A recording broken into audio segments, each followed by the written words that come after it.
All right, y'all. All right. So I just left a meeting. We had to have a conversation with the congregation surrounding this issue of oath keepers in the 15th district. And I opened up. I was sharing that my brother, I was on the line with him when that got the call that I was gonna have to do a quick little speech about it. You know, not only that, it was focused on that, but also what we're doing as a district council as well. And so I was telling them the story, and I'm like, I'm gonna say this because this gonna speak for me anyway. Where I was on the phone with my brother, and he's like, "You got what you got to do?" I was like, "Well, I just got to go give a quick little speech, talk a little bit about the district council and this police officer that's an oath keeper. He's oath keeper." I was like, "Yeah, that's like far right wing organization, terrorist organization that they've been actually called in the 15th district with black people." Yeah. Oh, we got to get his ass up out of there, Joe. So that's how I opened up. Hear everybody laugh a little bit, but they understood the message. You know what I mean? They say, yeah, we got to get him up out of there. So the oath keeper has already cost the city of Chicago $70 million in terms of lawsuits. So some of us know that one of the best ways to make a few dollars in the city of Chicago is to antagonize the police or just be black or brown and walk down the street and get clubbed upside the head. So this particular oath keeper, in the words of my co-counselor Raywa, is he beholden to the oath keeper oath, or is he beholden to the Chicago police oath? So what's the difference? In many cases, I mean, if you go back to I would hope it would be to protect and serve the property. But man, this racism, this white superiority, this whatever you want to call it, Klansman mentality has been embedded in policing in Chicago. Forever. I mean, policing started slave catching. You know what I mean? So I mean, let's go back to Fred Hampton. The man was free. I mean, come on.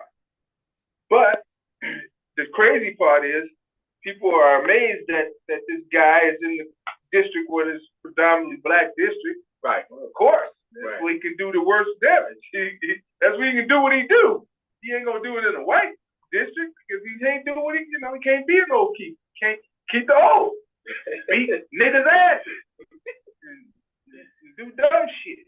Yeah.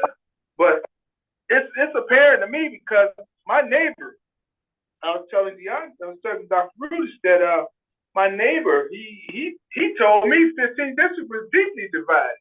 He said the Hispanics stay to the Hispanics, the black cops stay to the black cops, the white cops stay to the white. And he a white cop, and he got a lot of write-ups because black cops I know, they talk about him, boy. They say, man, he racist as heck. See, I said, yeah, I know. You live across the street from me. Yeah, I know it very much well. Look, I have been living on the block 15 years. I told the story. He had been there probably a year, and all of a sudden his family comes home and they park instead on the side of their street. We got a cul-de-sac. You can't get out going north. Going south. So they turn around deliberately so they can run space going out north so they can get off the street. And I saw it, but I wasn't paying attention. Then all of a sudden I hear a siren coming. We never hear sirens in my area. So it was coming from afar. All of a sudden the cop hits the block, and then one of those real hard turns, and he parks in the middle of the street. And then of course it's the neighbor. He jumps out, and then I see the partner jump out. He said, "Hey, go check the back, check the back." I'm looking like, what's going on? Because I just gotten out of the car. And supposedly they thought some black people were in. I'm like, what? Black people where? Who are they? Couldn't that be me? So long story short, I asked him, I said, hey man, what's going on? He said, oh, Steve, check your car. He tried to divert me over to my vehicle like somebody had been doing something or something. I see his son comes and runs up to him and hugs him and all this. I'm seeing all this unfolding in front of my eyes, and I'm like, okay, what's going on? It wasn't until the next 2 days, my wife tells me that the other white neighbors saw her, and they said, oh, it's a shame what I ain't gonna even say his name on the air. Such and such did to Steve. And she goes, what do you mean? He goes, yeah, and he's teaching his kids all these racist things. Now, these white neighbors saying this about another white guy. And it's like, what? They said, the family said they saw some black guys sitting in the car across the street from their house, and they called the police. And it happened to be his dad and the smoke cop. And I'm like, did you not know black people lived on this block when you moved over here? Because I've been here 15 years at the time, and you just moved here, you ain't noticed it. I'm like, man. But this, I mean, come on, to literally think that it wouldn't be any old teachers would be. Man, I think it just goes, you know, from a psychologist standpoint, prejudice is rooted in the fact that you are not, that you have low self-worth, and that you haven't, you have not affirmed who you are as an individual, right? The reality is, me and my brother was going back and forth about this. In a lot of ways, white people can be inferior to black people. I particularly believe that intellectually we're superior. I believe spiritually we're superior. I mean, genetically we're superior because they modified us and turned us into slaves, which produced, you know, these genetic freaks that we are now, while we dominate all the sports and entertainment. You know what I mean? But I mean, prior to that, history will show you that it was blacks that taught white. You know, whether you're talking about the Moors who taught them how to wash their ass, whether you're talking about Egypt, or the Egyptians who taught them mathematics. You know what I mean? So, I mean, hold on, wait a minute. Go ahead, man. Because I can't let you talk about the white man like that now. That's why I want to do that. Go ahead. Yeah, no, I can't let you talk about the white man like that. First of all, niggas wouldn't be nothing without the white man. Don't you never forget that. Don't never forget. You, none of us on here will be nothing without that white man, and vice versa too.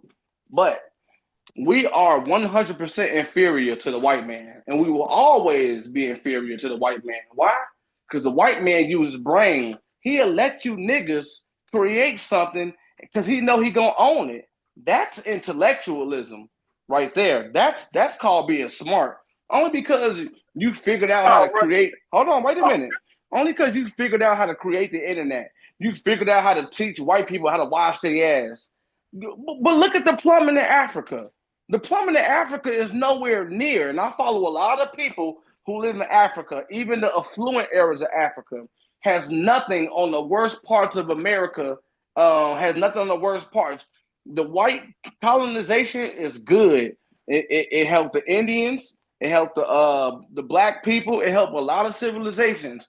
And the greatest country in the world, the Constitution, some of the greatest documents was created by white people.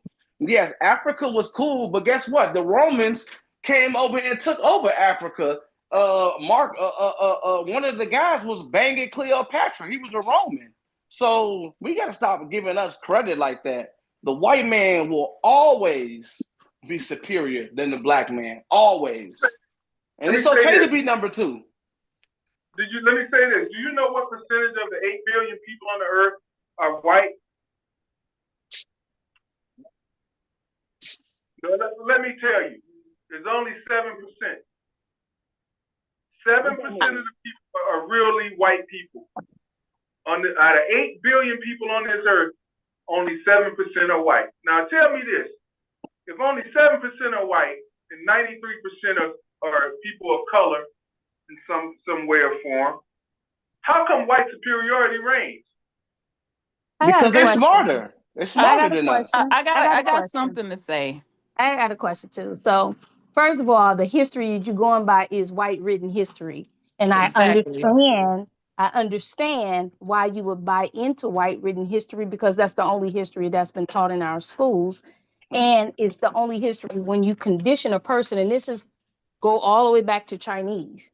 They understand that when you're conditioning a person and you are socializing them, you teach them the history they want you want them to know. So yes, that is a genius tactic. But you got to also understand, you got to go way beyond the whitewashed history. You have to also go into history before the whitewashed history, which was Black and Black led, even down to the Indians. Even the history of America is rooted in Black history. So you have to look at that history and understand that, yes, you might be right. They were genius in how they took over, socialized, and rewrote history. Absolutely. They are genius in their programming and how they continue to program us. But in any instance that we as a people, and I know you are Black too, so, I understand you commending them for their nefarious strategies. That's great. I don't understand you not acknowledging your own people, but that's neither here nor there, because Just we're inferior. I did acknowledge it. you got your own preference. That's not true. We have So DNA that tell they me do how it's not not have. true. We have DNA that Give they us do not examples have. of how. That they Give me have. an example. We have DNA strands that they do not have. We have created everything, and you're absolutely right that they've mastered how to manipulate and how to be What nefarious DNA strands in do their they have strategy. that we don't have? So one other thing I was going to say is that Africa's structure is way better than American structure. The way they do their homes, their culture, and I go there often to different countries. So I'm not speaking off of theory or something I heard from somebody. I've been going there for the last almost 30 years, twice a year to different countries. And they have a different mindset. But I agree with what you're saying. I'm not disagreeing with how they have been able to dominate our cities, countries, our cultures. I understand that thought process. But to say that we're inferior because we've allowed that, no. I just think something opposite than that. So what DNA strand do they have? We have that not. they don't have?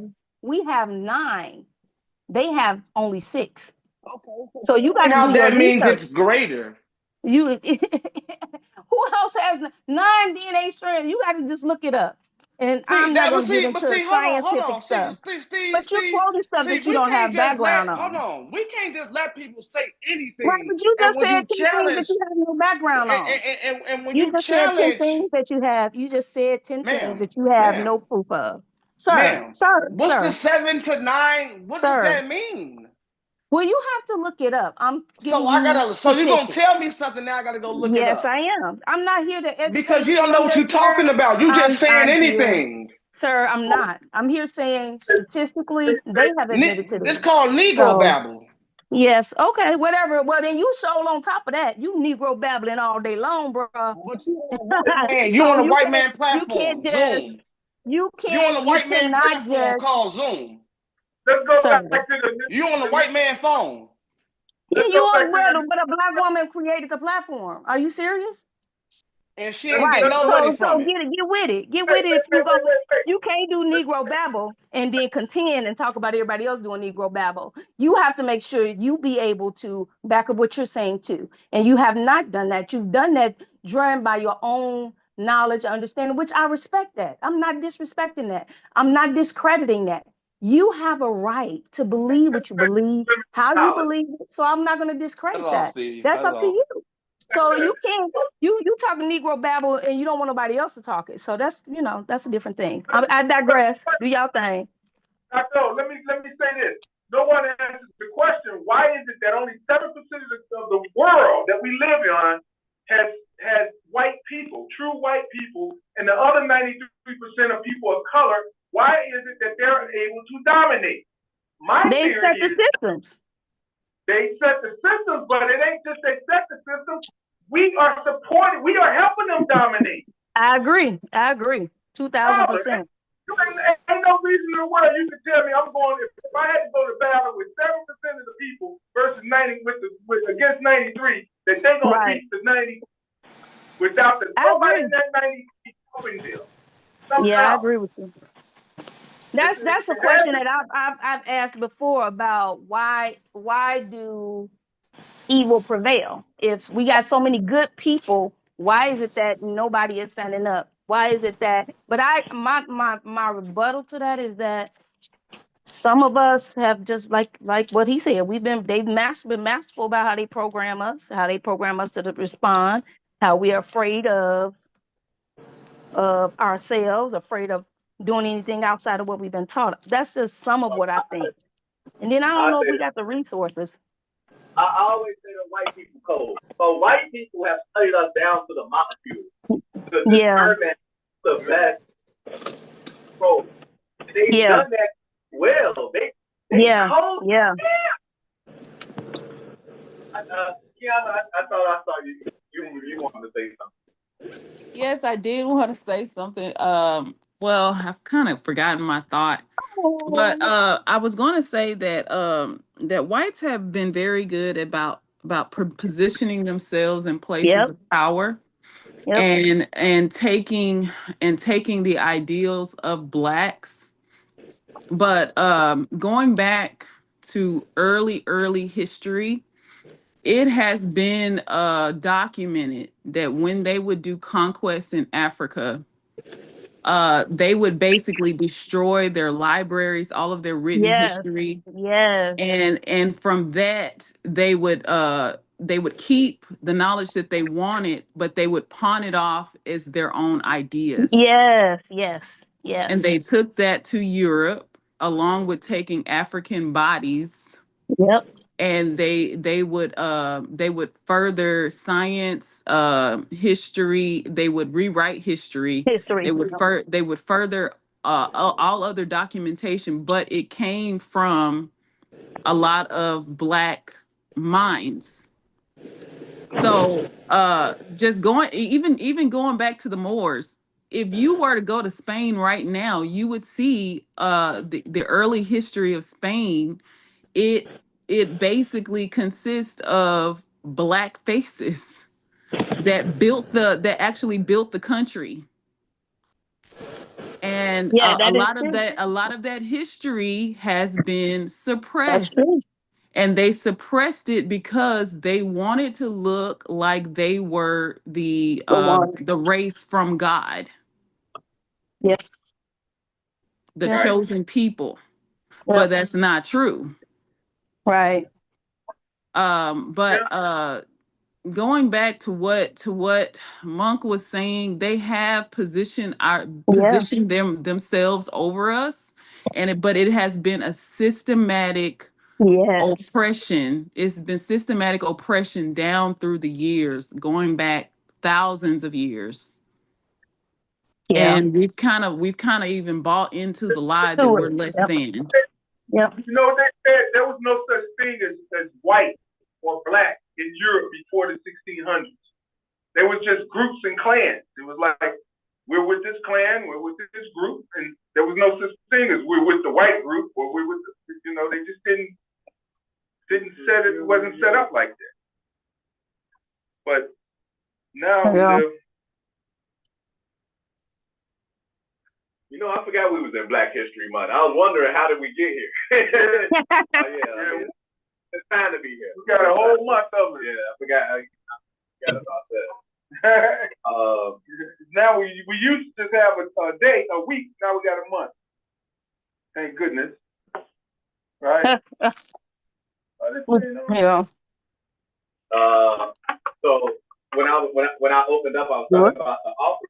One of the other things that happened, we had Gary and Gatewood, who's our deputy mayor of community safety, and folks were asking him questions in the regard of what is the office doing as it relates to these racist officers in the race. And he actually started to talk a little bit about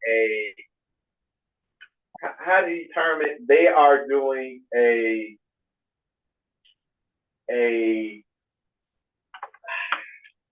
what is okay, so basically they're doing an organizational analysis, but they're doing it across all the departments of Chicago. So that's HR, that's law, that I mean, you name it, all the departments. And so folks were leaving, as folks were leaving, we were talking to them, they were saying like that was not what they were looking for. Like, this is a major issue. Like, these officers have the power of life and death in their hands, right? Especially when they're in communities. And folks were deeply displeased with the results that they were getting and what he was sharing. And I'm wondering, going back to this idea of us having, power, why is it that when something like this arises, where if we have names of 8 officers that are Proud Boys, why is it so difficult for them to be removed? Granted, I know there's a legal process because they have a union, one of the most powerful unions in the country. But what's the difficulty behind removing these individuals? Because somebody gave, and I'll stop here, somebody gave a good point about during the George Floyd Black Lives Matter protest, one of the Black officers kneeled, and she was subsequently suspended for that. Yet you have a federally documented group that is a hate group, that is a racist group, federally documented, and you have officers that are a part of it, and they're saying nothing can be done about that. And it's not necessarily a priority of the office. Yeah, that was one of my questions too. How do they determine? But how do they determine what's enforceable as far as police are concerned? Because from what I understood is that they're supposed to be under the same laws as they are, quote unquote, policing, but they often break those laws and there's no repercussions for it. So I don't know how that's supposed to work for people, and what are we supposed to do in those situations? Because if they're not held to a higher standard and the people are held to a higher standard than the police, then why do we have police? But I can't get the conference call. I mean, that's a good point.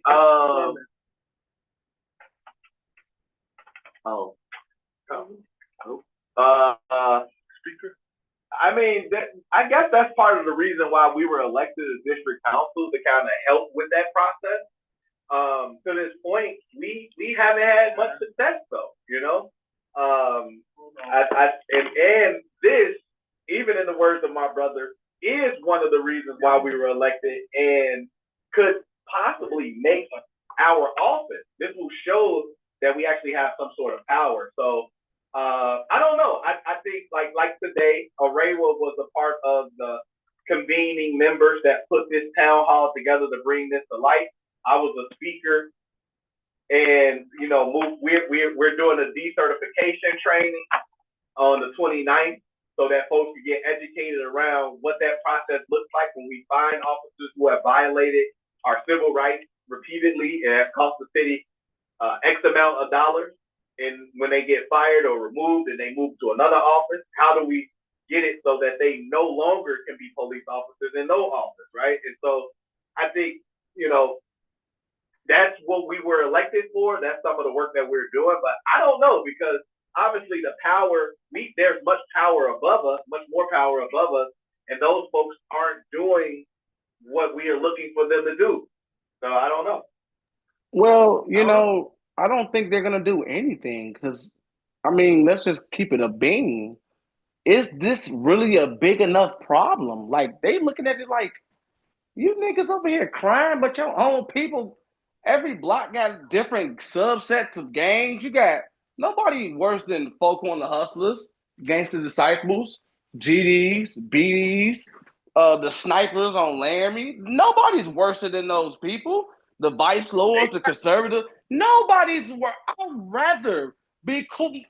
I'd rather be cool with whatever this police officer than them. They're gonna get you way before this guy gets you. So I don't think it's a big enough problem, and they're not gonna do nothing about it. They're gonna let this guy keep putting his foot off in Negroes' behinds because look at the community. Go just walk around out west. Look at all the garbage. Look at all the drug addicts. Look at all the people that let this crime go on. They're not going to do nothing about it. Issue. It's just not. Again, I Hello, want to ask everyone. who is that? Walter. Hey, what's up, Walter? How's everyone? How you doing? Hey, how are you? All right. So you heard what he said, Walter? I just chimed in now. All right. Well, you're gonna be the representative for the white race. You gotta explain this shit.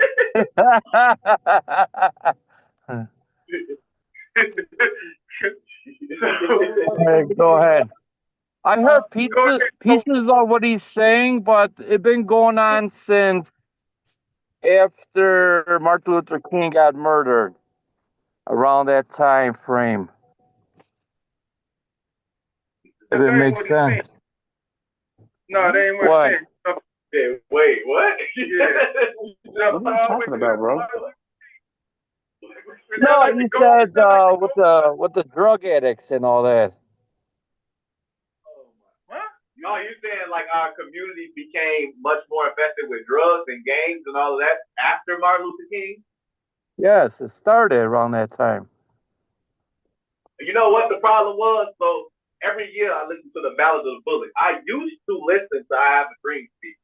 Now I listen every year to the Ballad of the Bullet because within that, if y'all never listened to it, Malcolm X talked about in '65 what the issue was for the black community and what his position was.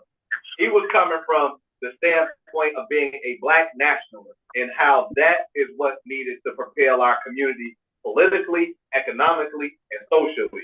And we don't have a black nationalist sentiment in our own community.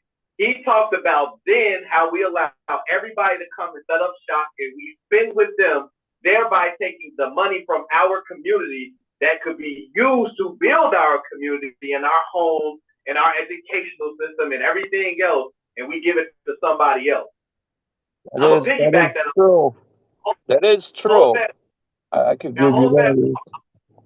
I was watching a video the other day, speaking of that point, and it was about a guy that went to it was Wallow. Matter of fact, Wallow.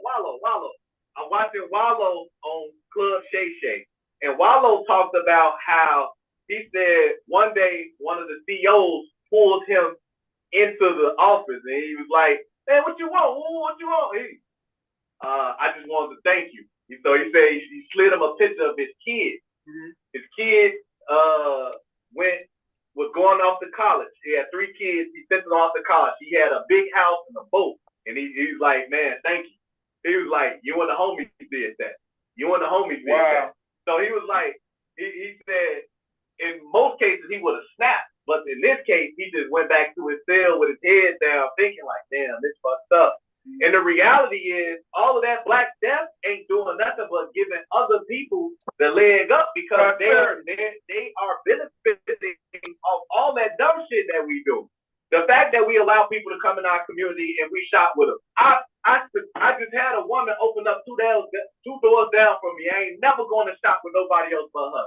Now the reality is she ain't making us for product, so she ain't getting it on that end. But she is gonna get my dollars. She gonna get my dollars though, because I sure was going to the other joints down the street, but they joint ain't even kept up the right way. Then I see so many Black people going in and out, in and out, in and out, and I'm just like, man. I'm like, man, Joe, the way that we treat ourselves in our own space is reflective of why people treat us the way they treat. When he's saying that joint, he's talking Arab more than likely, right? The other places. Yeah, Arabs open up shop around there. Can I say there's a good book out? There was a Black African American banker from Chicago. You guys ever read that book? No. What's the name of the book? I'm gonna look it up. I got a park right now. Oh, So you get to it. Don't worry about it. I thought No, you I was got speaking it. general, like, because we black, we supposed to read the book. So. No, I didn't say that. No, but the way you said it, didn't you guys read that book? I'm like, damn, did we wake up and say black people book? No, hold on. Let me look up that book. Don't have a crash doing it. All right. No, I'm parking right now. Are you talking about Chicago's first black banker? Yes. Okay, his name is Jesse Binga. Hey, Walt. Yes. Hello, Aaron. That's Arnold. Hello, Arnold. How are you? Good, good. How's your brother doing? Doing all good. Thank See? everybody for their support during this time. Okay. And he's gonna let everybody know appropriately when he, start thank them and all that. Yeah. Well, real quick, while we got a pause in the system, we're gonna let Tommy Simmons come on. So y'all don't know we got Tommy Simmons on the line. Tommy, you got something you want to talk about, discuss? Yeah, I know Tommy. Well, this is my first time, so I'm listening to what everybody's saying. Can everybody hear you? Hear him. Hello, Tommy. Hey, how's everybody doing? He got it. Well, we'll get him set up. But yeah, no, we're in the middle of a kind of a heated debate because many of us believe that white people are running amok with superiority, and some of us believe that black people are running amok with inferiority. And the reality is some of this and some of that.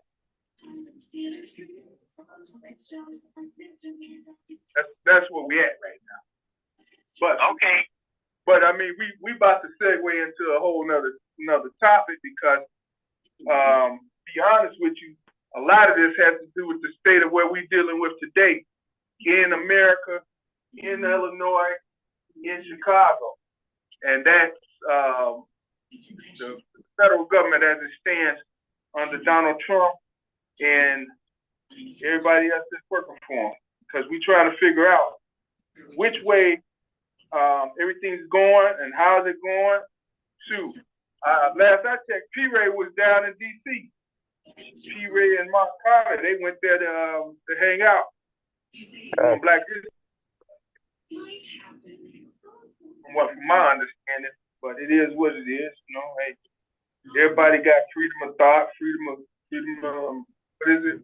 Free will. Yeah. I mean, look, it's an interesting concept here. So I saw somebody put up this post, and I don't disagree with it. It said if Joe Biden would have went in there and started cleaning up, trying to overturn death and make sure that people doing what they were supposed to do, we wouldn't be saying a peace.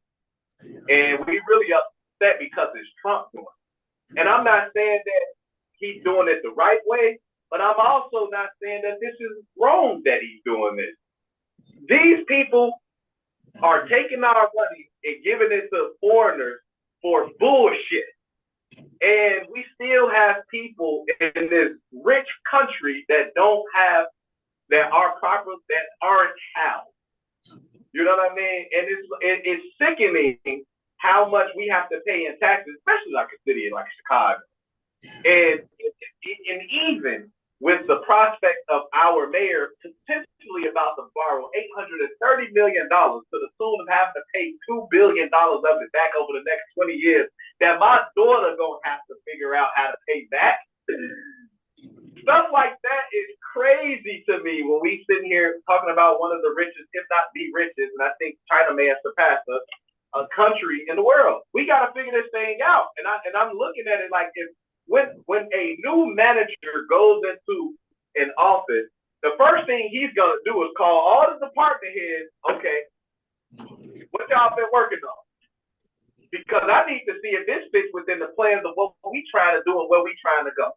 You know what I mean? And so if that's wrong, if that's the wrong thing to do, then I don't understand what you call leading in office. Well, there's three things you have to think about. One, does he have the authority to do whatever he's doing?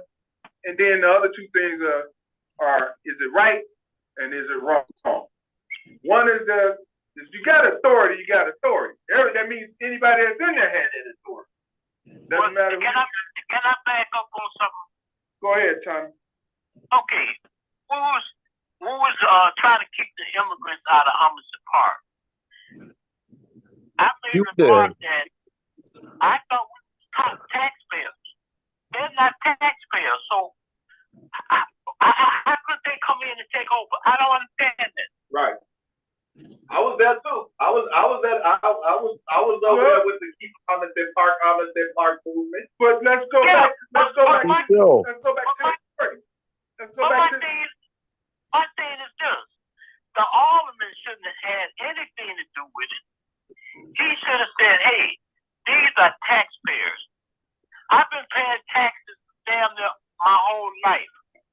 So how could somebody bring somebody in that don't pay taxes to take over what we pay tax? Because my tax bill says park district tax. Right. I don't have no kids in the park district. I don't go to the forest preserve. A lot of them taxes I don't do, and I still pay. But we're gonna let them foreigners come over here and take from us? Well, let's go to that, because again, like I said, the people that are in charge, do they have the authority to do it? Then we can get to what's wrong and what's right. If you have authority, then that means anybody that sits in that seat has the authority. But so then I got a right, question. Do they really have the authority, or do we assume that they have the authority? Because I think that's part of it too. I think that we assume, like, even what Trump is doing, did he give himself the authority? Is that constitutional? If he don't have the authority, where is that at? How do we look at that and leverage that? I'm not sure. I think it's a level of research we have to do. That level, that's where we have our congressmen and our senators to explain that. They're sitting there every day in D.C. They should know what the laws are. I mean, what's the job of a congressman and senator? I don't think they know. Well, I mean, come on. Well, look, I say this. The country was a red wave. The Senate, Congress, the Supreme Court, and the presidential office all belong to one group. I mean, the country overwhelmingly told us that something was wrong, and they were looking for somebody to fix it. The Democratic Party didn't have any answers that the country was looking for. So they went with this guy. Now, me personally, I say if Donald Trump, as well as Kamala, was the best that the Democratic and Republican Party had to offer, then America's in bad shape overall. And I do believe we are approaching our Roman Empire collapse stage. We are being threatened from the West and the East, and we are now experiencing inner turmoil where we don't even know what a man and a woman is. So I'm just saying, like, the reality is somebody had to come and try to fix this shit, and the people overwhelmingly said they want this guy to do it. Yeah, well, also, Trump is just everything Trump is doing. He's basically bringing it back to the 90s. Cheap gas. You only can fly one flag. No immigration, no crazy immigration going on. And honestly, the Democrats and the liberals, they are not the same ones from the 60s during the Martin Luther King days. These are not the same people. This Democratic Party is totally different and don't have the same views that Black people have or inner city people have. You know, a lot of black people don't care about all of that LGBTQ stuff. They don't want immigrants in here. You know, now I know immigrants helped build the country and they came in waves. That made sense at that time. This is a different time now. Them people, Joe Biden and Kamala did not care about the common inner city black person. But Trump did. Let me tell you why they are the same people from who they were. Because if you was you be in office right now. What you saying? No, but you would be in office right now, Steve. Why they're the same people? Because all the people that's getting the leg up, that's getting the head, got up because of the fight for civil rights. All these other groups got ahead because of the fight. That's true. If it wasn't for the fight for civil rights, none of the other groups would have got ahead. Civil rights was the worst thing that happened to black people. True, but we still. Wait, hold on, sweetheart. But like, that's the worst thing that happened to black people.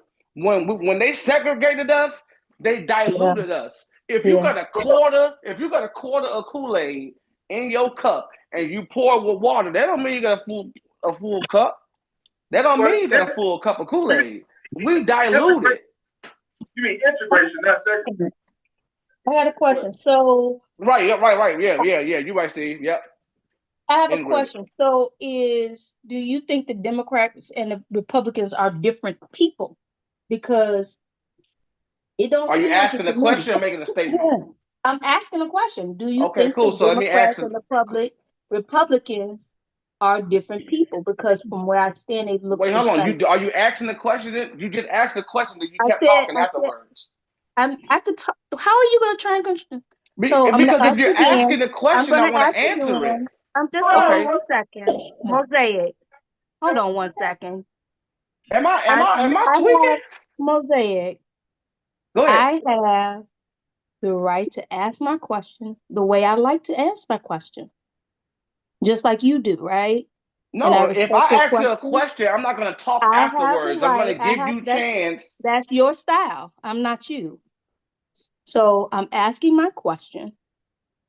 I'm saying from where I stand, I'm asking, are the Democrats and the Republicans two different people? Because from where I stand, they look the same.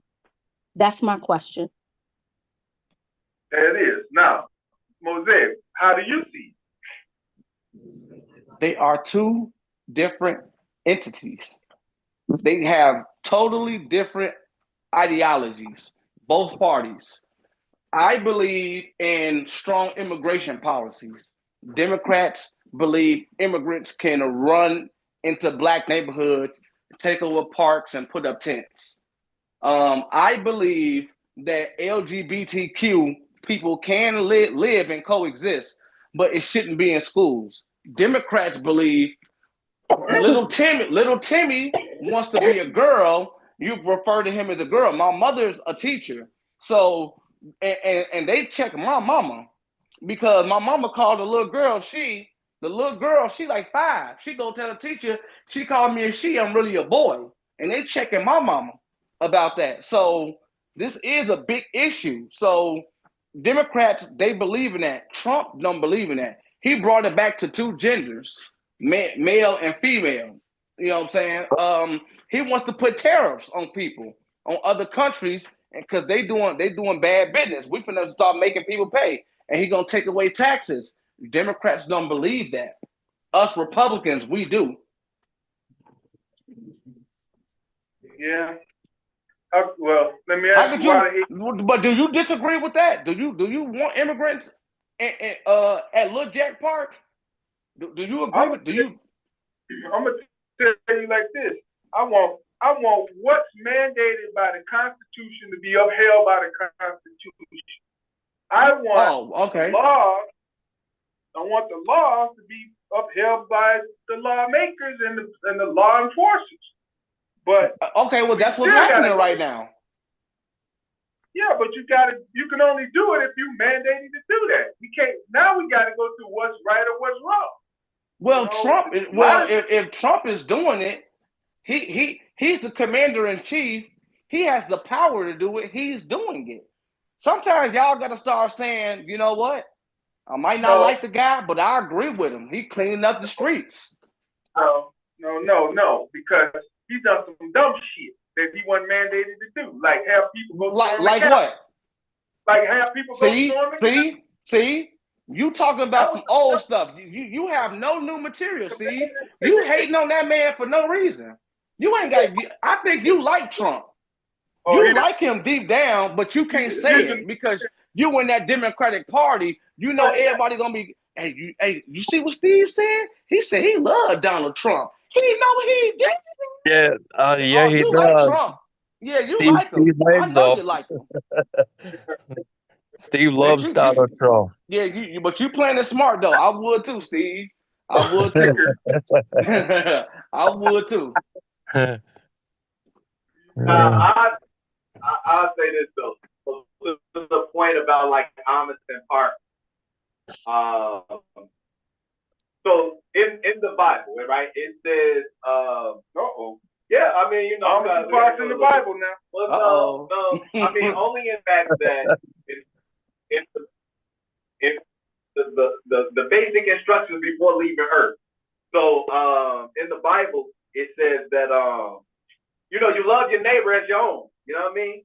And so when you have people that are coming from foreign lands, you treat them as if you would your own. The problem with, say, Amundsen Park and even the illegal immigration is that when folks were brought here, they were given priority than folks that have long been here, that have come through the right and proper means. That doesn't mean that we still treat them bad.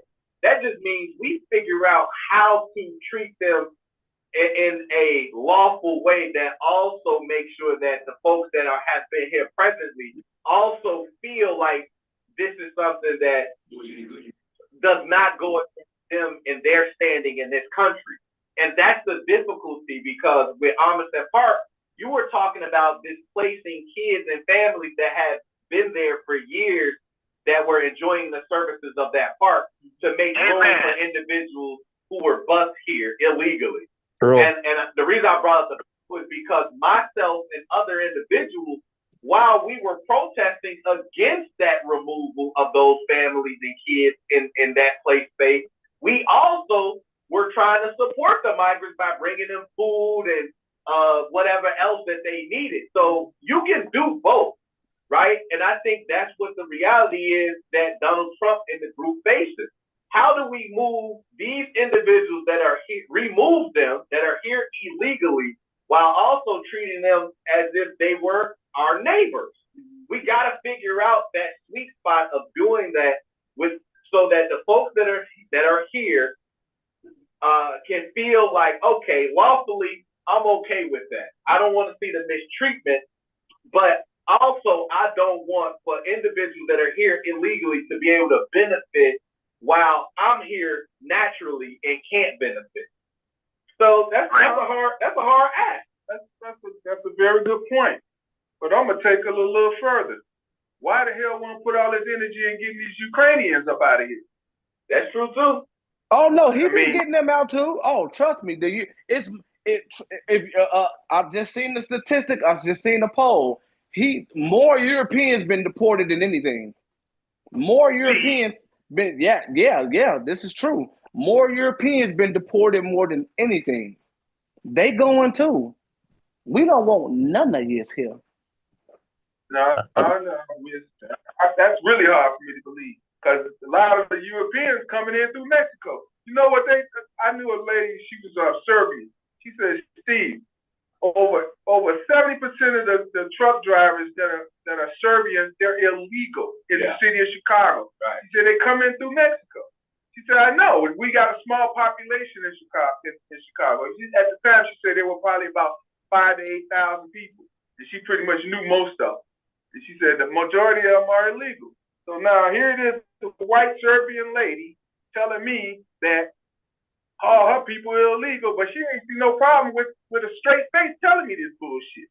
And I'm going, damn. You know, that makes me think again about what Malcolm X said. You can't trust the media. The No, you media, cannot. the media will have you believing that your enemy is your friend and vice versa. And so one of the things that they've done is made Latino people the face of immigration, when the reality is there are multiple people here from various countries, and they probably won't put those numbers out and make them the highlight of the news story, but they're gonna make the Latinos, because that is one way that you can raise the outrage of the people. You know what I mean? Like this should be smooth game, man. Look at what happened 3 weeks ago. The media says Representative LaShawn Ford from the Illinois General Assembly put forth a bill to recall the mayor.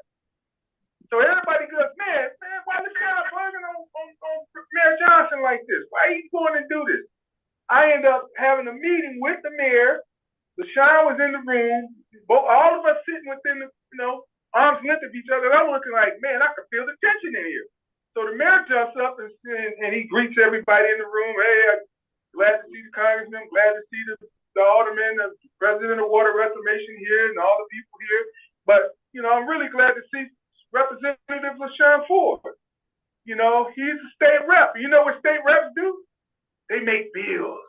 And that's what they do probably 90% of the time. They create bills. But one bill that I know he didn't create was one against me to be recalled. And I'm like, whoa, he bringing this up in front of this guy. So he's like, I know everybody here thinks that LaShawn created a bill to have me recalled, but the reality is he didn't. He made that bill 10 years ago when Rahm Emanuel was in office. Mm-hmm. So now I'm like, okay, so the media said specifically, Representative LaShawn Ford of the Illinois General Assembly created a bill to have the mayor recalled. The mayor. They didn't say Mayor Johnson. They didn't say which mayor. They didn't say what time. They didn't say how long ago. And it just leads to what you just said. The media has a way to carry crap and build more crap out of crap. Yeah, you gotta watch them. They're real sneaky. Real sneaky folks. But again, we're living in a time where I do agree with Dr. O when she said, what's the difference between a D and an R? One comes before the other. That's all in the alphabet. Because at the end of the day, you look at this system that we call capitalism, that's all that's really going to make the difference and matter. Yeah. If it don't make dollars, it ain't making sense. Like I always say, man, give me my racism. Yeah. Overt. I like it overt and not covert. Liberals are covert. Conservatives are overt. I take my chance. I don't know. You have to live in both places to feel it and see it. And believe me, overt racism, it ain't nothing nice either. Because the minute somebody tell you ain't doing something, or you better get to moving, or we gonna do this and do that, you're gonna have a shock to your brain and a shock to your well-being, because you got to make a decision right then and there, because it's gonna be made against but but you know what? You're gonna face covert racism way before you face overt. You're not gonna walk down the street and a white man gonna say, "Hey, nigga boy, get over here. You're gonna get arrested. I'm gonna beat you and lynch you." Nah, you're gonna get Kamala Harris type people to have Obama say, "Hey, the black man, what's wrong with you? You're not voting for her." That's called microaggression. You know what I'm saying? Just trying to play on black people's emotions by having Beyonce at the concert, chucking and jiving and scratching and itching. Like that right there is covert racism. But you gotta be smart enough to understand where there is overt, there is a substantial amount of covert, and where there is covert, there's a great amount of overt. I mean, trust me. I mean, what great amount of overt have we faced? Pardon? What great amount of overt racism has we faced? It's been all covert. It's been all under a blanket. DEI is racism. No, that's not so true. Overt racism has been here since they landed on Plymouth Rock. So give me an example in contemporary times of overt racism.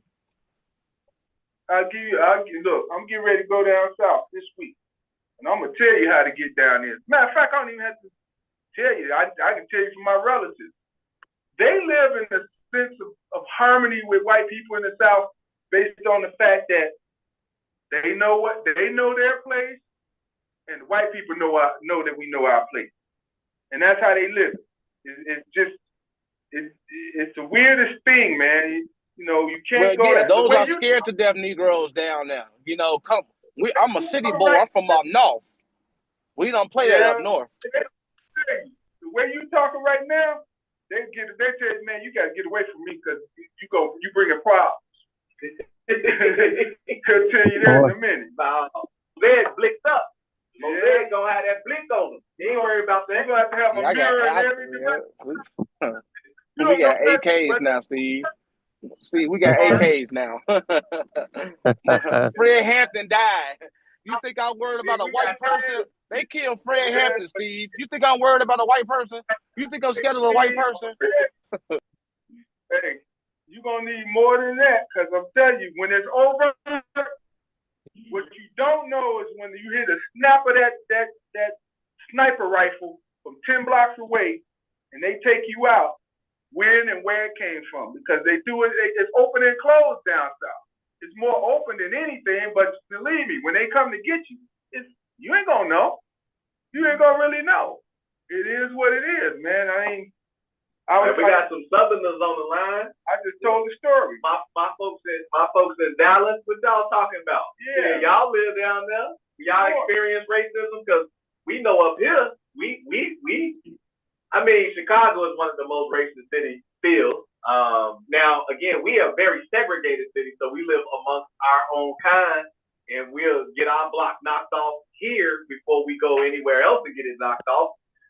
But that stated, though, you know what I mean? Like, how y'all feeling in the South, though? Do y'all encounter racism down there in Dallas? I'll go first. We do experience racism, but it is more covert, or I should say covered up, than it is blatant. But I think for Black males, my brother and both my brothers are on here today, but that's Ray and Trey. But so they can actually speak to this. I think for Black males, it's probably a little more blatant than it is for Black females. Now they can tell you yay or nay. But I can tell you one story. I remember when my parents were staying in Muskie, and we were talking about this just yesterday. My parents were staying in Muskie, and my brother was getting out of his car, was minding his own business. And the police just pulled up and said that he fit the profile of somebody. Now, the profile that they had was a guy with a Caesar haircut. My brother has locks. Mm-hmm. And so they just basically harassed him, and they took him in. Right. And he did not fit the profile whatsoever. So I think for Black males, it is completely different. Right. But for Black females, it's more covert, and I think that the racism is still there. I think that the opportunities that they allow us to get, the positions that they allow us to be in, we're only going to go so far, but we really have to push through the ceiling in order to get placed in certain positions. But I mean, they're on here. I guess they could speak themselves. Or do you know? Okay. I mean, that's an example. Anyone else from the South want to elaborate? Anybody? Go ahead. Person. Well, let me just say this. Somebody gonna say something? Go ahead. What up? Yo, y'all hear me? Let me say this for my tweak. Yeah. Come on. Yeah, you know what? I remember when I had went to Texas, I went to Dallas for work, and I had went to this white guy house, and so when I get out there, white guy got a big Dodge Ram in the uh in the driveway with the Confederate flag and all that stuff. So we get into the house to do some work. Now we there to steam clean the carpet. The lady like just her whole aura, how it was coming off, it was so hard to explain because being from the city, you kind of don't experience that, and I definitely experienced like that. Like it was just a feeling of like, and I asked her like, okay, so we're here to steam clean the carpets, and what room should we do? She's like, oh, my husband, he's a plumber, he works for you guys, you should already know what to do. And I'm just kind of like asking her like what rooms, because I wasn't familiar with obviously I'm from Chicago and I'm going down there to work, so some of the stuff that they do down there is different than we do in the city. And it was just one of those experiences, like if you in a horror movie where the white woman is just like forced to smile and there's cameras all over everywhere, and this dude just got a big old truck in there, and she ended up calling the office on me basically, and was saying like I was like complaining or arguing with them about what I was there to do, and it just came off very crazy. And I'm like, yo, this definitely was one of those situations where it was like, do as you told, boy. Don't boy, do as you told. So that was my little experience from there. So I feel like Mosaic, because I'm like, man, I feel like I had to go upside somebody's head. I'm like, yeah, y'all gotta send me home, because the way these people acting down here, I ain't used to it. Like, now I gotta go. So I end up going home after that trip because it was just crazy. God forbid that you moved in the wrong manner, because white women tears. It's like a battery acid, man. Man, hey, Steve, I asked the lady, I asked her, can I use the hose so I can, because I was there to steam clean the carpet. Can I use your hose to steam clean? Well, she looked at me like I had three hands. Yeah, go. It's Yeah. outside. I'm damn. I told, It was crazy. I'm talking about. It was crazy. Like I'm in a horror movie. Like it was I just know, but everything I was just know, but crazy. you knew you had to adjust your situation, because A, you in the South and it's open, and B, you dealing with white women. I told Walter this a couple months ago, and Walter don't live too far from me. And I said, Walter, I was coming out of my garage. I just let my wife out the car. I back into my garage. My lights are facing out, and it's nighttime, about 9, 10 o'clock at night. And my wife goes in, and it was like one of those stickers on the outside of my garage to do some work. So I'm like, let me get out the car to go get it. As soon as I got out to get it, this young white girl walks past my car from my gate side. Now, I didn't see her, and I know I just come down an alley that's over a block long that nobody ever comes through, because there's only 3, 4 cars that park in my alley.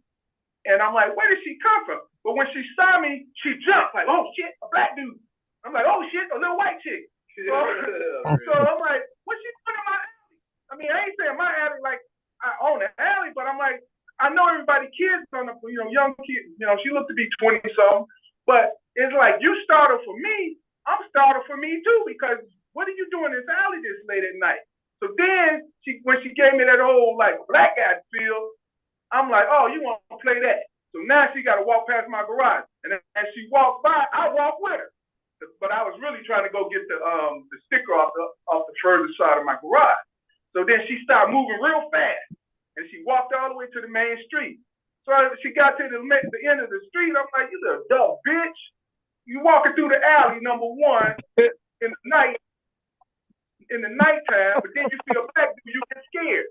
I'm like, what were you thinking? I mean, obviously you was thinking, well, this white neighborhood, ain't nobody gonna be black over here. But I'm trying to figure out where she came from to be walking in the alley 10 o'clock at night. And Steve, and see, and look, and with that, what you experience is what the Kamala Harris and the Biden supporters do all the time to black people. That's why I know the Trump supporters would do that. They'd be scared off the back. But see, these people, They'll smile at you in the daytime, but at nighttime, you that same person they said hey to, they scared of you. That's why Malcolm X said, "Don't trust the white liberal," and I'm standing on that. That what he said? The white liberal, or did he say the white man? The white liberal. Oh, the white liberal. Yeah. Malcolm X. Yeah. God bless. But again, I mean, overt or covert, I still tell you, you don't want none of it, because I've dealt with it all, and it ain't no good feeling all the way around. Yeah, you know, when black people experience racism and it's definitely overt, it's like, what can you do? Because you're not powerful enough as a single person to do anything. So even if you Right. work at a company and somebody, even if they like let's just say you work at a company, all white HR, all white everything, and somebody say something that you deem to be racist, you might not even bring it up. You might be like, they might, you know what I mean? They might leave a bowl of bananas in there every day. You might feel like, hold on, now before I got, you feel me? Like it might be, but you not finna say nothing because you looking at it like, man, what I'm finna say? I'm gonna go to HR and say they keep putting bananas in here. It's effect like, oh, so when something over, it's kind of because white people run the institutions and you getting your money from them, they can cut your water off. That's why a lot of time black people don't be saying nothing because they get their water cut off and they can't do nothing because they can't build nothing. Well, they can build something, but you know. So I don't know, man. I guess I kind of experienced a little of all of it coming from the South, going back down South and seeing it in the 2000s, and then, you know, living it up in the North. I think one of the biggest things that helped me with white people was I actually have lived the last 30-something years around white people. And then I worked with white people for almost 40-something years. And I worked with them when I was younger. So I kind of saw how they were moving in different spaces and places. One thing I'm going to tell you, though, especially in the North, when you young and you black, and you around a lot of young white guys, them the best ones that you could be around. Because, right, you know, they trying to figure out what black people really about, and they really want you to enlighten them a little bit. Because they already saying shit that they really don't know. Then you tell them, they go, oh, okay, all right. Like, I'll never forget, it was a guy named Ed Mobley here. So he lived in Oak Park. And we worked in Bentonville. And he was, you know, Irish guy, I don't know, second generation. But he always had questions about black people. I'm like, damn, dude, you live in Oak Park. How do you not know about black people? They right down the street from me. So one day he decided to challenge me. We were order fillers in an electronics company. He decided to challenge me. He's like, come on, Stevie, come on. We in the middle of the aisle. Come on, let's go at it. I flipped his ass and dropped him to the ground and put my knee on his chest, and he was still on his back. Come on, man, let me get Stevie. Yeah. I'm like, damn, dude, you vulnerable. You ain't gonna do shit. You can't get up. I'm gonna knock you out if you don't stop talking. Then he just, come on, man. Then when he got up, he kind of like shook my hand, man. Stevie, where'd you learn that at, man? Like, no, where'd you learn to get your ass whooped at? That's what the question is. Did you not realize that's what just happened? He's like, well, man, you know. Then he shakes my hand like, man, yeah, you almost beat the piss out of me, man. I'm like, what? Really? Really? White people, funny. Yeah, like, white people love that type of stuff. Really? I was like, come on, man. But you know what? That dude, man, ended up being one of my best guys. That guy ended up being an airplane mechanic as he left there. Yeah. He would give me tickets to fly anywhere I wanted to. I love. And I'm like, whatever. Doing wrestling for him. Yeah, I flipped his ass in the middle of the aisle, man. He was still on his back. I'm like, you're not winning, dude. Yeah, but see, you know, some certain white guys, you know, this is just part of their culture. They be like, they be watching black guys kind of like manhandle some of the white boys or white guys. They be like, I can take him. I think I can take him. He's not so tough. And they want to test you out and they want to see. And then, but you know, that's just how white people play. that Mandingo thing. I think it's just they just don't know, you know, and they, you know, hey, it is what it is. Man, look, white people have such a curiosity about black people, man. They studied us forever. Yeah, they have such a curiosity. They want to know why women's ass is so big. Why are we so smart? Like, I know why too. Man, hold on, Dre. They don't think we smart now. I ain't a white man in America wondering, God damn it, why are those fucking blacks so goddamn smart? No, they want to know, why are you goddamn blacks always dancing so damn much and rapping on TV? That's what they really want to know. They ain't like marveling at our genius. We didn't make Facebook. We didn't make Zoom. We didn't make Apple. We don't got our own gun manufacturer. Like, we don't got none of those things. So if you white and you wondering about the geniusness of a nigga, you's a damn fool. Well, I think you're trying to psychoanalyze people that you're not. Let's just make that very much clear. You never was white. You never will be. You probably never. But I know white people make the best cars, Mercedes. I know they make the best engines. I know they make the best rockets. They make some of the Asians make some of the best tea. I know niggers don't, or Africans don't make nothing good. It's not true. What African or black product is in your house besides chitlins and greens? In anything. So that's not really true. Just because you're thinking. What you say, Walter? AC started from African American. What's that? And what AC company do we have a black AC company? Do we have in our? All these are white people AC companies. No, but the air, to cool you off, that started from African American. Right, but if you only be, again, I was telling my brother this, only because you're the inventor of something, like Ford didn't invent that. He got that from somebody else and put his money into it and made it better. The same thing with Elon Musk. That's what make you smart. That's what make you brilliant. Not because you made, like Lewis Latterman made the filament for the light bulb, but he ain't. But we ain't, everybody get Edison the credit and he make the money off of it. So if you ain't making the money off of it and building generational wealth and being like the Jews own Paramount, Jews own a lot of the media companies and things of that nature. So it's like Warner Brothers, that's genius right there. That's smart right there. Why you think the Jewish people, the ones that promote all of the stuff that's in the black community? Hey, yeah, make that nigger music. Yeah, hit Sexy Red. Yeah, sell gonorrhea lip gloss. Those are the Jewish people are giving the lowest of the lowest people the money in our community to promote that. Those are the smart people. Hey, Steve, do you want to do like a business thing in the community summit? What kind of business summit? We don't get what you're saying. No, because I got a guy, Mark Rice. He's a Jewish guy. He could start businesses, help people out in the area. Whatever we talk about. Shit, I'm launching my business venture. March 2nd, actually.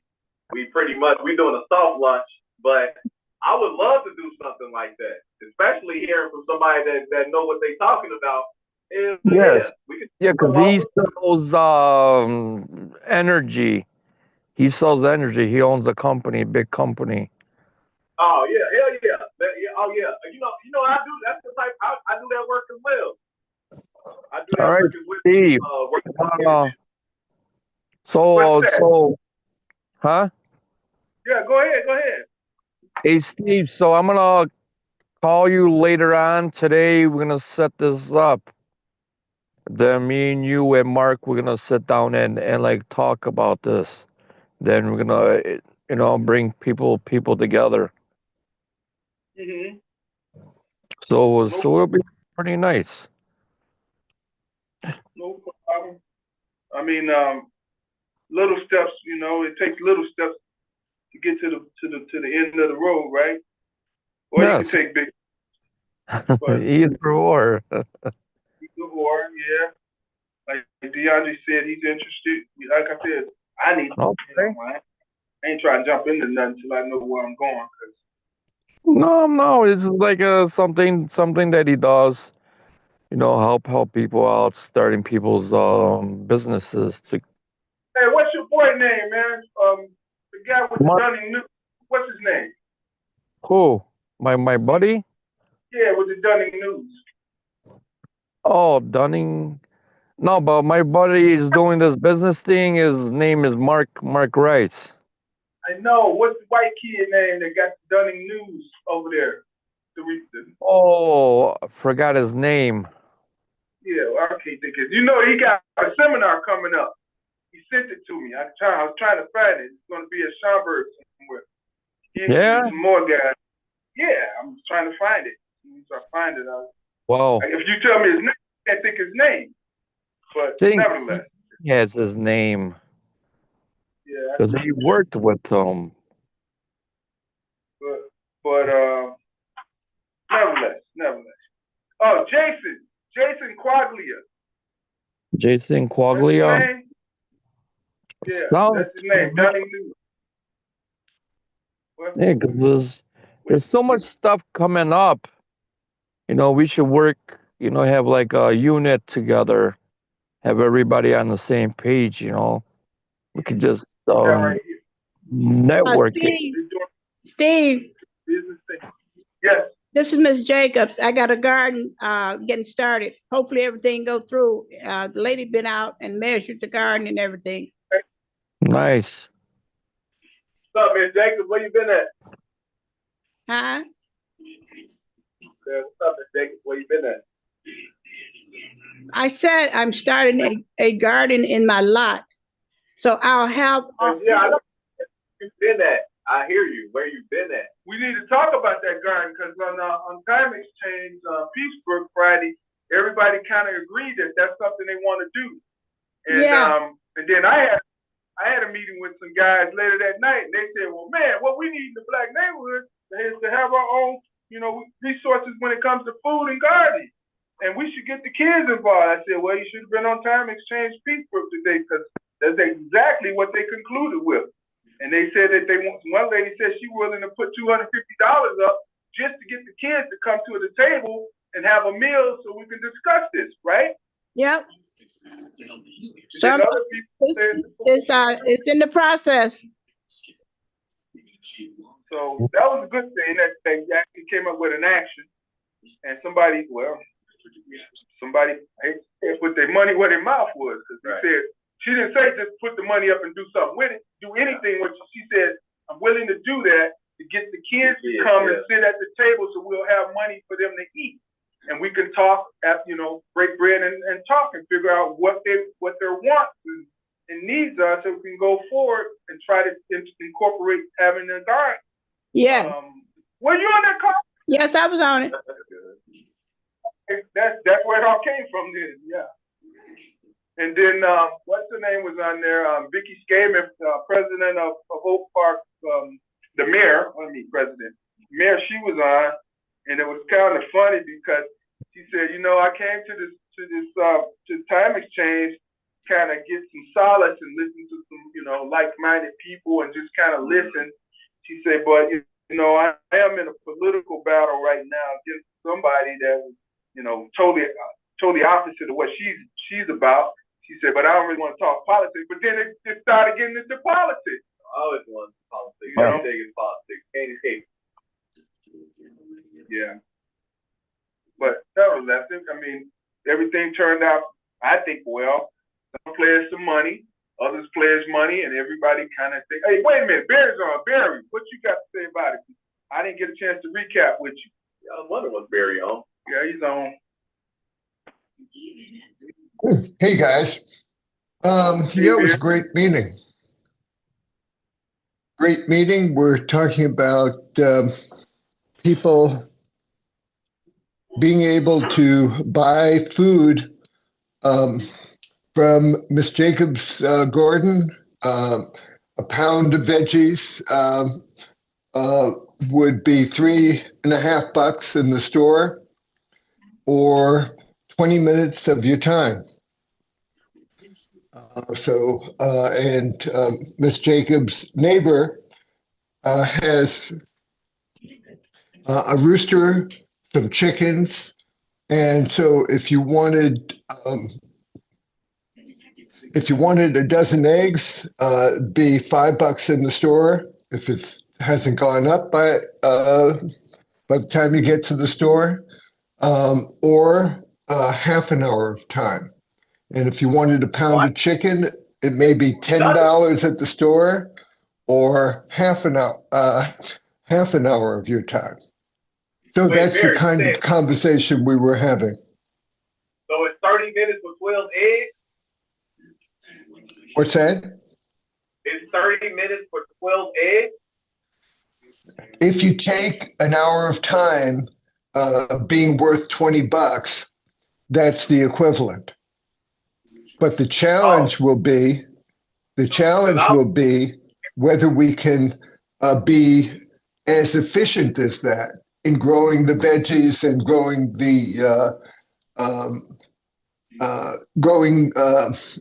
producing the eggs and selling the chickens. But that's the competition. And at first, it's going to be, much less effective. But that's where we're going. So as people have less dollars, there's an alternative way of getting food. Yeah, I need one of them chickens. I got a nice little yard. And how much money is being donated to her project? Well, you could be the first, Mosaic. I don't mind being the first, as long as you're the second. Yeah, me.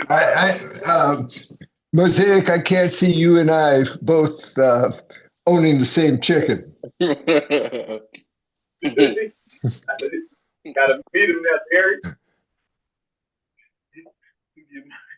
You get the chicken shit, Mosaic. I'll take or vice versa, but either case, we're not going to have peace. But no, so what happened with the kids, Barry? Because my understanding was that there was some money pledged to get a meal or a sit down together. Yeah, that's Dale had said that she would put in $250 to having a meal together, and I don't remember anybody else pledging, but that was her. That was her initiative. And so with all this stuff, whoever wants to take the lead on any of these ideas, please do. The 250 was a good amount, if you ask me. So if anybody even pledged 20, sure, that would be, still a good move. But everything solid. I mean, we'll talk about this part. The reason this came up is because of what the policeman said. He was like, the kids don't believe in none of this. They just want to move forward and get, they need food, they need shelter, they need jobs or something like that. Isn't that kind of like what he was saying? Yeah. And things may get a lot worse as resources go down. So the idea is we need to prepare now for having much less than we have now. And right now is a big problem. So the idea is that if we begin to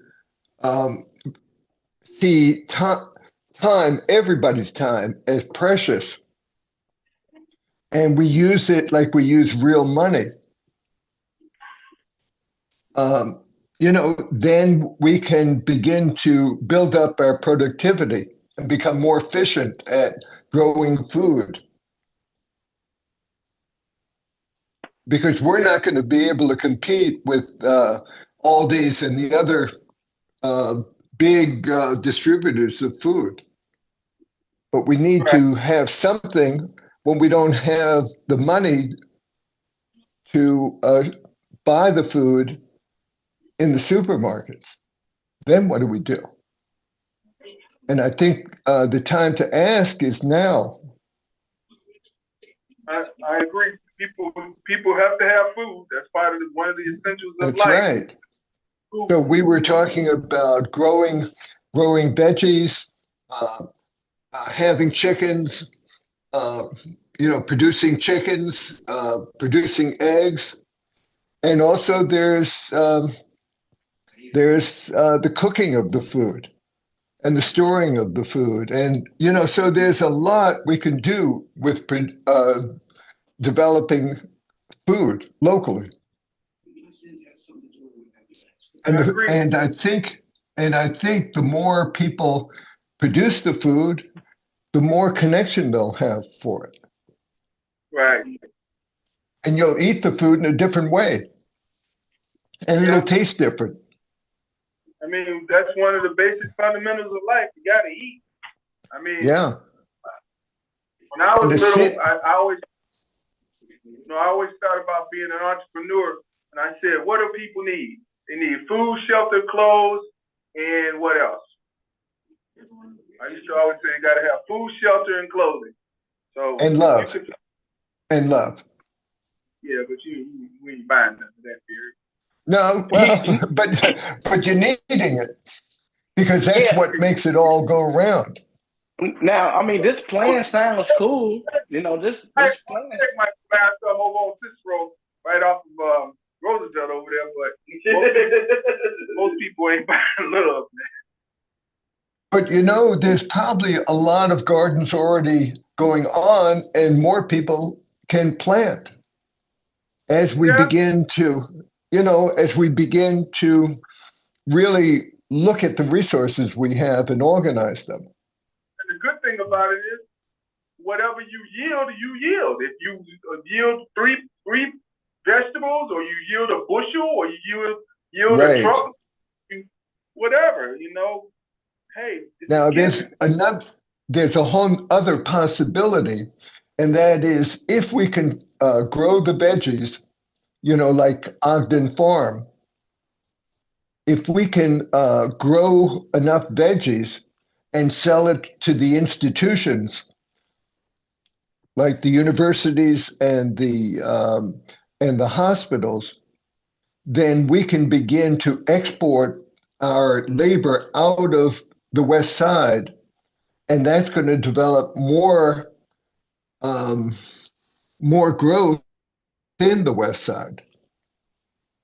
Yeah, but the only problem is when you start getting into that high yield type of product, you got to have. That's why farms are in the areas where less people live. You got more land, so you got to have more land. I mean, I don't know what you get more land other than the rooftops, but well, that's all the planning that needs to be done to figure out all the stuff.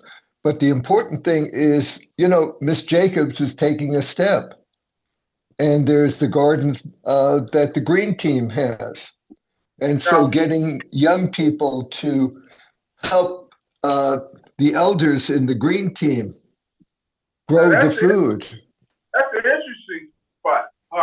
If you had a lot on every block, how much food could you actually produce to yield enough to take care of that block? How much? Is it even possible? So that's the math. That's a very simple calculation. We just have to look up. Yeah, but stuff like this idea sounds cool, but this is where y'all should be consulting Dr. DeAndre, because he has a business center. He has a hub now, and he does business. You guys have a business idea. Everyone should be going to him with their ideas and some money, because this is not for free, or doing some type of grant writing if y'all really serious. You can't just say, we have this Wakanda-esque idea of, I want to give fruits to every nigger on the corner. Then it's like, well, who's gonna write the business plan? Who's gonna be the accountant to get all of the money? Who's Well, gonna do the inventory for all of the like? So like, you know, we you gotta know go. how it You gotta works. go. You You have to know go how it works, beyond. Mosaic. But hold on. He You gotta go he who beyond. Hold on, Barry. he You gotta go he who beyond the yeah. idea. So It's business, Barry. right. So he who states it does the work.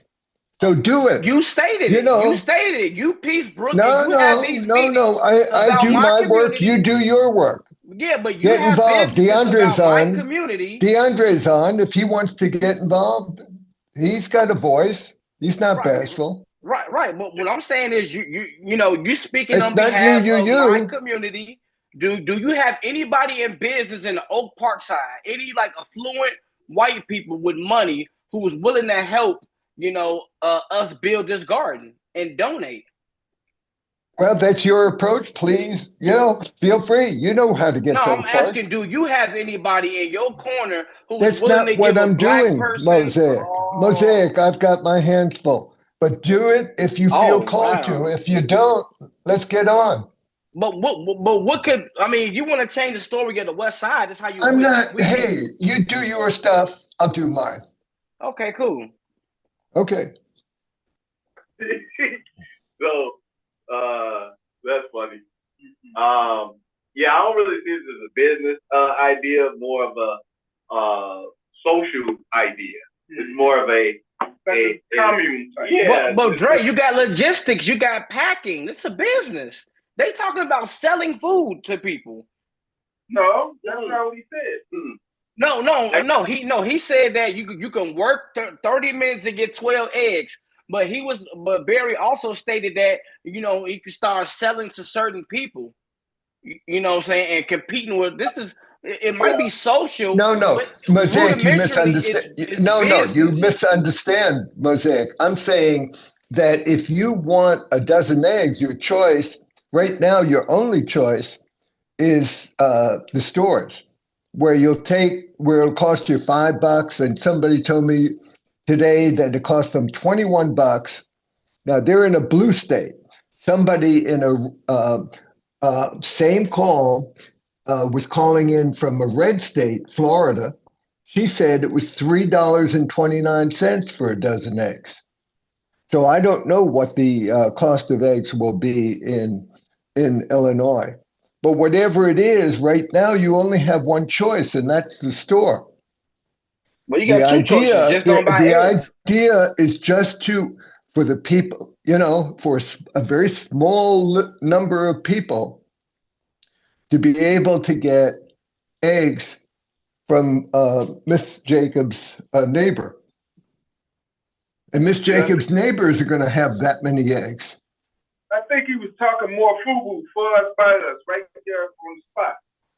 Say it again? And I said you were saying more for us, by us, right there on the spot. The people that are immediately impacted, as opposed to trying to create supply chains and all this long, bigger thing. It was just the people right there. Right. That's where we're starting. We're just at the baby step stage. But as I look ahead, I see the possibility, like Mosaic is saying, of a business. But we're not there. Not yet. And if somebody wants to lead that, I think it'd be a lot of possibility. There you go. So, again, this is something that, now don't get me wrong, I could pose this question, and I'm telling you, you're going to get 10, 15 different answers for it. Does everybody believe that, okay, take it easy, Dr. That believe that food is the priority in our community right now, or is it immediately coming down the pipe? Right. Yeah. Right. And so Miss Jacobs' neighbor and Miss Jacobs and the Green Team and Ogden Farms, and there are a lot of other gardens. Where are they? Where are they all? And can they help each other? And can we organize young people to be in touch so that Not without no money. Well, I think that one of the things it'll do is give them some actual education. You know, we did a little planning scenario up at Northwest Arkansas Council about 14 years ago, 12 years ago, and the kids didn't even realize that the food they ate was grown. They didn't know it was being grown in. Yeah, right. Yeah, interesting, huh? They were like, "Oh, look at my man!" When it came to watering their plants every day, they were fighting over the doggone little what do you call it? Yeah. Water. They were like, "No, I gotta water my plant." I'm like, man, they really.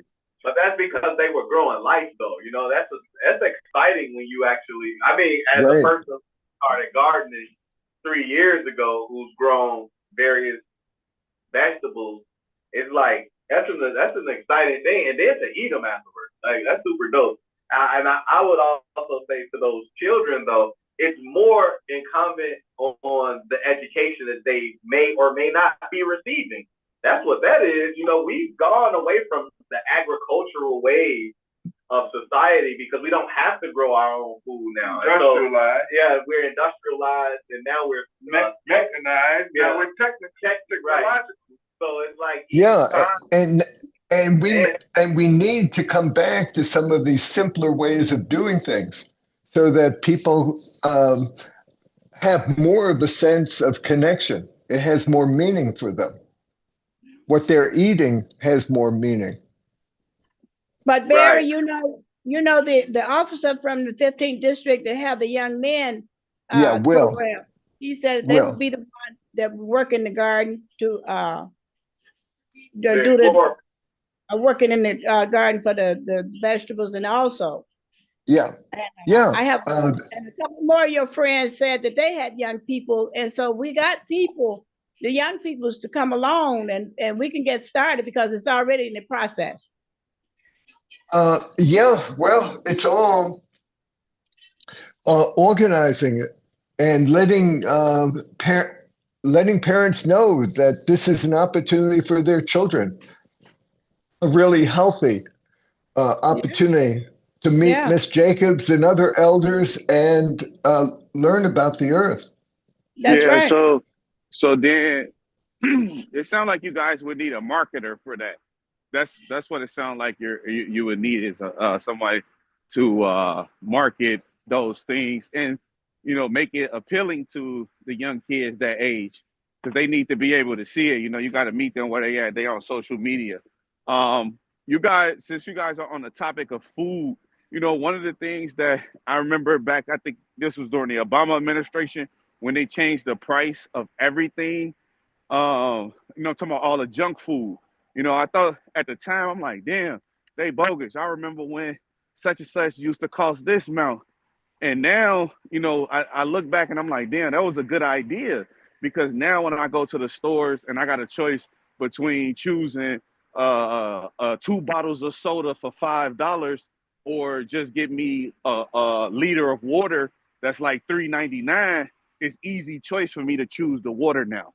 You know what I'm saying? Before, where I would go into the grocery store and I'm like, damn, they want $2.99 for a bottle of water, but I can get a crushed soda for $1.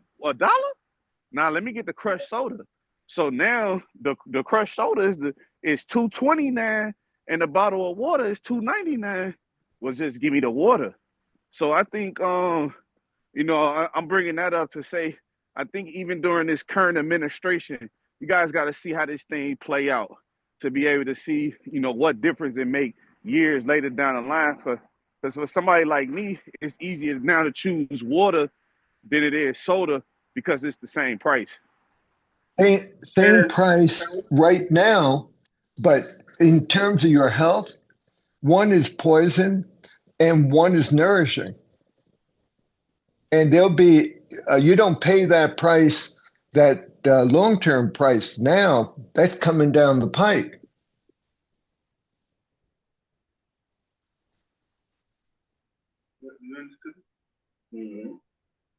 Deontay, you understand what I'm saying? Yeah, I honestly, that's kind of what I was saying, you know? Yeah, I was really heartened to hear you say that. That was great. All he's saying is when the county commissioners were trying to push that sugar tax. I remember that. The tax. A good idea. And that was what's his name? From the West Side. That was your friend, Steve. Yeah, Borkins, Richard Borkins, Commissioner Borkins. Richard Borkins. He got roasted for that. Yeah, he lost an election, and that's why Brandon Johnson is here today. because of what Richard Borkins did. But that was a real contribution to Deontay and others. Yeah, who now are to be healthier. It would have forced him, but he didn't see it that way. He thought people's freedom of will and freedom of choice would be greater than the power structures and the government forcing people not to buy sugar. I mean, listen, I understand business, and I know why they do the things that they do, because they need to squeeze the money out of us. At the end of the day, the choice is that anytime we get paid, we don't have to buy anything, and we can only, even if it was down to eggs. I mean, most people probably let that stuff sit in their refrigerator and go bad anyway. So it's like now that stuff is so much costly, you do make a conscientious decision to say, you know what? Let me not be as wasteful as I once was. I'm pretty sure due to Link and everything else, people had hella groceries that they just let go bad because they was getting it where they didn't have to look like even pay attention to it. They getting so much food that they got enough that they could give away. So now everything is more costly. So now when you're making these decisions, you know, that's why my brother's saying, look, I got the filter water, I got the your dig in there, and I'm doing this and I'm doing this, because now you forced to make a decision. It's like, are you gonna go and eat the processed food when the processed food don't even taste like it used to in the 90s, or you just gonna sit at home and cook you something? Because now it's way more costly to actually order out than it is to cook. So for people who don't like these things and these changes, it's like if you're one of the most unhealthiest countries and they forcing you to make better decisions about your health now, and then they're gonna start taking people off of the health care. So it's like you really don't got a choice but to fall in line. Right. To help you to fall out or die. Because guess what? Now it costs you more to actually eat all the sugar products, and you know what it do to your health. So it's like, again, they forcing you to say, okay, keep eating this. I was just in Walgreens. I said, damn, they got a lot of flavors of Doritos now. When we grew up, it was like one flavor. I just bought like about 6 different flavors of Doritos. Oh, damn, they're just going crazy. And I'm like, it's somebody out there buying that shit though. That's the thing about it. It's somebody out there that study buying it, and it's like $5, and they got like 16 flavors of Doritos now. Like, that's crazy. Very unhealthy. Very unhealthy. The sauce, the everything that's in it. But hey, y'all, we about to wrap it up. You know, we started a little bit late, but hey, all in all, unless everybody want to go ahead and say something in conclusion, we can go down the line. Ms. Jacobs, you got anything in conclusion? No, I just want to let everybody know that the garden is in the process, and Barry, I hope you got all the guys' numbers that was on the meeting Friday, so that we all can get together and we can get this moving for the young people. Yeah, I certainly do have everybody's number, except for one. And Steve, I'll get that from you, Fran's number. If you can, if you can text me her contact info. No problem. How about you, all right, thanks. Houston? What you got in conclusion? You know, I really enjoyed the meeting tonight, but I want to ask Mr. Monk to do me a favor. Monk, Sure. are you still there? Yep. Could you do me a favor, please?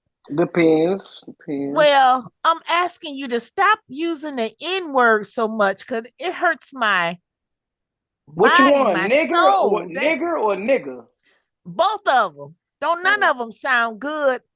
I mean, you appear to be an intelligent man, and I think intelligence goes a long way with the language you use, and that's not a good language. So could you please Negro? try not to do it? Yes, ma'am. Yes, ma'am. Can I use Negro? I appreciate that. Can I use Negro? Yeah, that sounds better. All right. Thank you. Wow. That's it. You said a bad word yourself, Ms. Husey. You said intelligent and monk in the same sentence. I said what? Intelligent and monk in the same. Oh, that's a bad word. Everybody know I got the spectacular vernacular. You got to say more in conclusion. 2025 is rolling. We rolling in. It's about to be March. A lot of good things happening so far since Trump been in it. Domestic policy, federal worker reduction. The foreign policy has been good. You know, a lot of people been. You know, America's been strong, looking strong in the eyes of everyone in the world. We're more stronger and protected. So this is a good year. Everybody need to invest in the stock market, get you a nice index fund, pay attention to the news, and keep hope alive. All right. What you got to say, Barry, in conclusion? Well, Monk,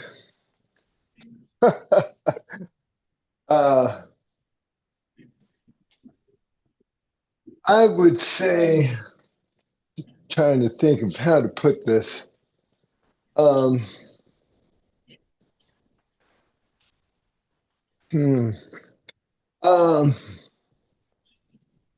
Just say life going good right now, Bear. That's it. Life is, you ain't got nothing to complain about no more. Life just going good. Trump is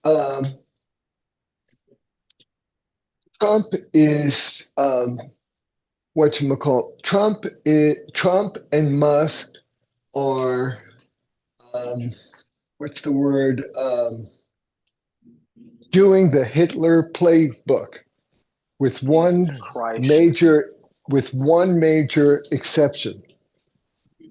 And that major exception is that Trump slowly boiled the water, going after one group at a time. And what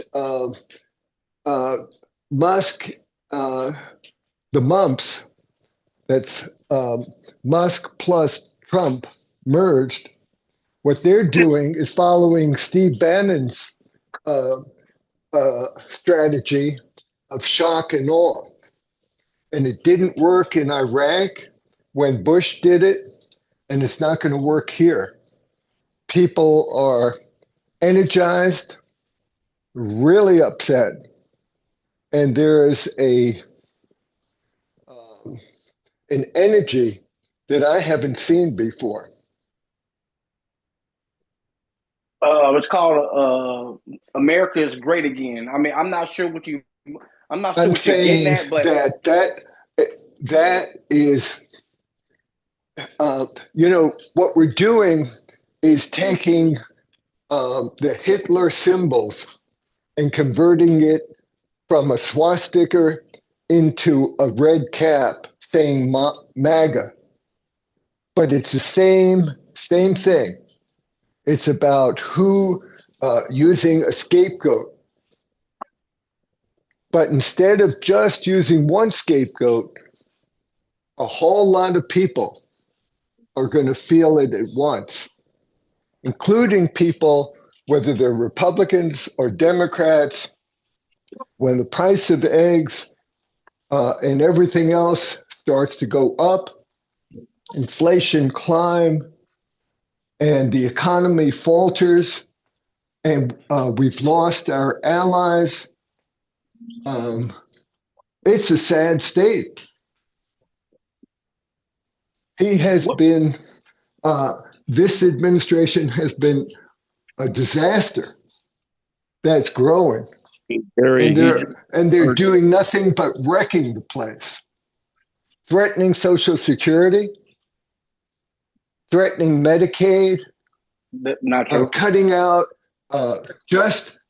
taking a chainsaw to the government, firing people like less government is needed. Right? Less government. So he's taking an axe. It's like if you have if you have a you come in, you've got a sore shoulder, and the solution is a chainsaw. We'll just cut your shoulder off, so you won't have a shoulder to complain about. That's what he's doing to the government. This is not about efficiency. This is about being a showman and showing us how he can slash the government and how he has the power to do that. Hey, Barry. Go ahead, Walt. All right, I got a question. Right, I'm done. I won't say anything more. I got a question for Barry. Barry, are you there? Go ahead, Walter, get your question. Okay. Do you think this thing just came out of nowhere, the snowball? No, it didn't. It didn't come out of nowhere. It started with Nixon and Watergate. Then it went to Reagan and Iran Contra, and then it went to Scalia and the Citizens United situation, allowing black money to get into our politics, and allowing foreign governments to infiltrate our elections. Like Israel? Can I say something? You ever read a book about John Perkins? No. Look him up. It's a great book. They're called Economic Hitman. Yeah, I do know about that. Right, I remember that. Book. What about that? Economic Hitman. I remember that book. Loans to other countries. Then you what about that? So it's like reverse. Now we're having loans here that our own government cannot repay back. Oh, that's not true. Deficit. Oh, you know who can't pay back the loans in the United States? It's not the U.S. government, because the U.S. government can expand the amount of dollars in circulation. Yeah, it's the young people. It's the college debt, the college debt, and the medical debt, and the medical debt. Those are that's who's being assassinated. And the American public. 40 years of inflation. What's that? 40 years of inflation. Was that start? We had a fiat currency. We had low inflation under Biden, and inflation since in the short term time that Trump has been in since January 20th, and inflation has climbed. So high under Biden administration, they killed 100 million chickens. That's right. It was high at the beginning, but low, and we had a booming economy, but people were still being screwed. Oh, Barry, he just said that the Biden administration killed those chickens. Answer to that. Why did they do that? You know, Mosaic, I really don't want to discuss this with you. I wouldn't want to discuss it either. Good. Okay. All right. Hey, guys, No, don't run. there's no point in going further. Don't run, Barry. I'm gonna catch you.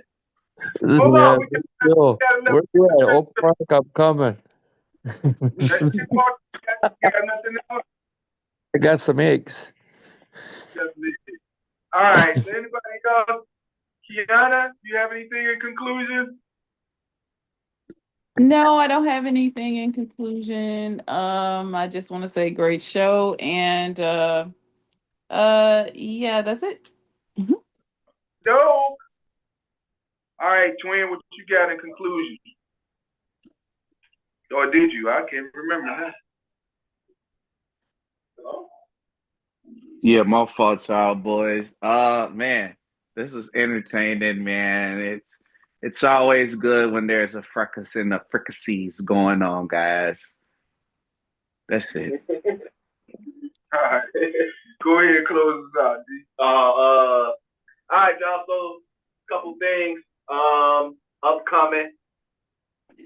We have our first annual non-emergency response training. So, here in the city of Chicago, we have the 311 app or the 311 number, which is a non-emergency response number. So, for the 15th district, we're pairing 311 to provide a non-emergency response training. And this first training we're doing is for mental health first aid. So on 3/11, that's March 11th, we have space for 10 individuals that are interested in taking part in this training. It's going to be that's a Tuesday, I believe. That's going to be from 10 to 6, the 8-hour training. But you receive a certificate at the end of it for 2 years that certifies that you are mental health first aid trained. And it's just to help you identify the signs of a person that is experiencing a mental health episode. So family, friend, community, work, it helps you in those places. And so we're putting that together for the community. So if you can be involved in that, please be involved in that. Again, that is 3/11. That is from 10 to 6. The other thing we have going on is 3/29. We have from 11 to 1:30. We opened up the show talking about police officers and the racism within the ranks. Well, we have an opportunity to decertify police officers, meaning if they mistreat a department and its people, they can't go to another department and mistreat its people in that department. And so we're trying to prepare our community to teach them how that process goes so that we can remove officers, period. So that is 3/29 from 10 to 11:30. And that one is going to be at Bethel New Life. That's 1115 North Lamont. The other location is to be determined. It's going to be somewhere in the 15th district, though.